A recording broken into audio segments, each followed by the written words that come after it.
This is the Amplid Souly Grail 2027, and to give you a short summary, this is the same board in terms of shape, camber profile, side cut, all that, but with new construction under the hood that makes this board feel a touch lighter, more reactive, more responsive, and more poppy than the old Souly Grail, but still has anti-phase, a new version of it, that's still incredibly chatter resistant and a fine board for riding from first chair to last chair. So overall, it's a real improvement. And while I still am not a fan of having only one setback insert on the back foot for a powder day instead of two, this is just such a fun board to turn. It's a fun board to get air with. It's not bad in powder, especially if you see medium to steeper angle pow days. It has a good base, excellent construction, and upper tier dampness with better pop than the previous model. So I think a lot of people could have a great time with this board. It's been a favorite in the past and still is a favorite, and it's going to be a board I'm recommending a lot. I'd personally love to have a 57 in my quiver. So I rode this primarily with my Union Force bindings and my Nitro Team Boa boots. I didn't get a lot of time on this because this was one of the worst seasons on record at Mount Bachelor. I also know this 162 really well because I rode the same model last year and owned a 57 in the past. So all I really wanted to do was feel this new construction underfoot and make sure I understood it before I started talking to you.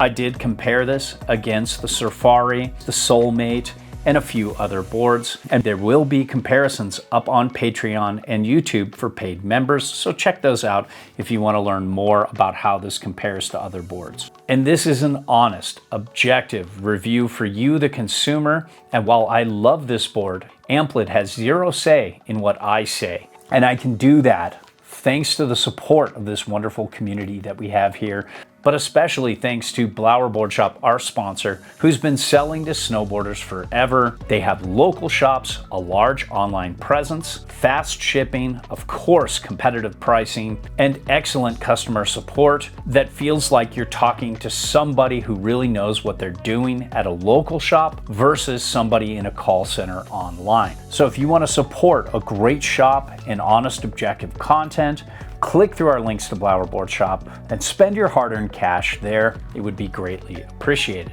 So when it comes to sizing, I've ridden the 57 and the 62, and the 57 is definitely the size I'd want to buy because I can turn it easier when the conditions are uneven. And this new 62 was easier to control than the old 62. Also, gang, sizing is very subjective. This is just my personal take to add context to the review. So if you want to know what's the best size for you, check out my detailed breakdown at the full review on thegoodride.com. Now, when it comes to the construction, starting with the base, this is a very fast base. Maybe not the fastest of fast, but way in the upper tier. Wax retention is really good. There's a little structure too, so it'll work pretty well out of the wrapper in most conditions. And I can barely feel this die cut. That is so hard to do. There's a lot of die cut here. The only problem with this is this multicolored base is not gonna look pretty when it's time to repair it. Going from edges to sidewall, this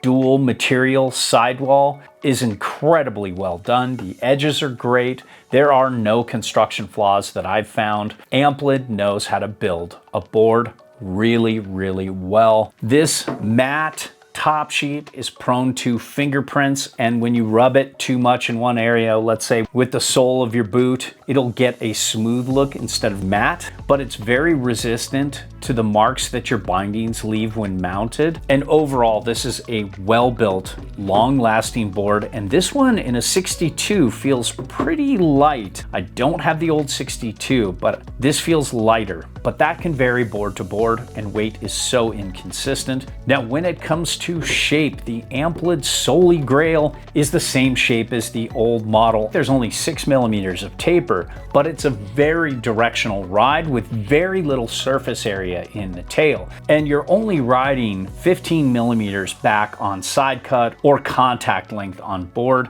so you're not really that set back on board in comparison to something like the Safari. This sits more in that traditional freeride world. When it comes to the camber profile, this has a mellow camber with a little bit of rocker before the tail and a little bit more before the nose. And this is one of my favorite types of lifted tech. There's lift all around here, and it's more pronounced on the sides, but then it ends really abruptly.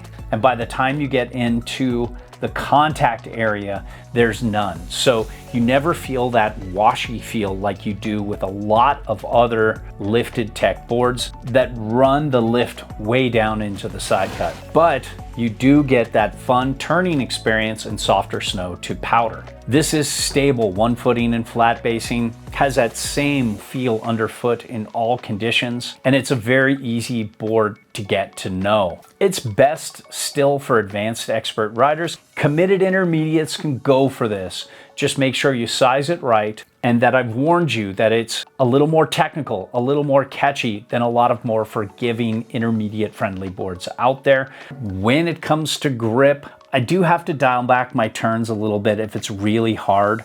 And it's not an ice specialist, but I think most people will really like this side cut and what it's doing, especially those who don't like the feel of a disrupted side cut in softer snow. Let's talk Souly Grail Flex. This has an overall medium-ish flex, bordering on medium stiff in some areas. Like the tail is more medium stiff. Between the feet, there's a lot more give. Makes it easier torsionally to twist and play around with your carves. And then the nose is softer than the tail, but not by too much. And this isn't a hard board to butter, but it's not perfect either. And the spring and pop is more than previous years. And when it comes to uneven snow, this poppier, more responsive construction is a little less chatter resistant than the older Souly Grail. But here's the thing, this is still way up there. And it's very good, especially for this flex and this kind of poppy personality. This is a great all-day ride. And Amplid's anti-phase technology is no bullshit. This is the real deal. It's special, and it makes this board handle all conditions incredibly well. And even though the Souly Grail is somewhat tapered and very directional, it's pretty easy to throw around switch, and it was much more doable than I thought it would be. And when it comes to getting air, there's lots of pop. This is better than the older board. It's a fun board for side hits off the groomers that are sometimes hard to approach, but it's great for sending it off large features off piste or even in the park occasionally. And if I had the 57 and our pipe was open, I would have loved to have taken some laps in it. And when it comes to turning, this is pretty quick edge to edge, and this new construction makes turn initiation a little faster, which I really appreciate. Being on a 62, which isn't my personal ideal size, I like the 57 better. This turned pretty quickly though. And if I was on the 57, this would be medium fast, bordering on fast. It's a great board for making turns exactly when you need to in tight, critical spots. And it's not bad in the trees. I've had better boards and I do feel a little bit of tail behind me, but it's still really good, especially for slaloming through a clean tree line. And when you get the Amplid Souly Grail committed to a turn, you feel like you have more camber than you have here. There is a good bit of spring when you're unweighting out of a turn, and it sets you up very well for your next turn. It's a board I love to turn with. You can front foot weight this really well, center weight this really well, and it's not bad back foot weighting. There are better boards for that, but it's still doable, especially once you get to know this board. And there's just something hard to put into words about how the side cut, the flex personality, and the camber profile all work together to give you a unique turning experience in comparison to a lot of boards that I've ridden in North America. It's really different and fun, yet not tricky or complicated. So I think a lot of people could really enjoy this. And when it comes to turning experience, circle carves aren't the best, but very doable. Medium radius turns really light up with this board. And those turns that are kind of in between medium radius to longer, drawn out down the line, high speed turns really are special with the Souly Grail. And if you want to really go down the line and make those narrow S turns, this is very comfortable and competent. If you want to just straight line it, there are better boards for this if that's all you want to do. But if you want to turn a lot, but occasionally straight line, this is going to light it up for you. The side cut is not going to fight you. This has excellent chatter resistance. It's a very damp, comfortable board at high speeds, very stable. And when it comes to powder, this is a bit of a mixed bag for me. For low angle powder riding, there are a lot of better boards out there. And I think this would be better in low angle powder if it had an extra insert in the front to match the back one. Because for me, with a 21 to 21.5 inch stance width, I just can't use a 23¼ inch stance width when set all the way back. That will tear my taint. And the 57 is not that much narrower in terms of stance and setback either.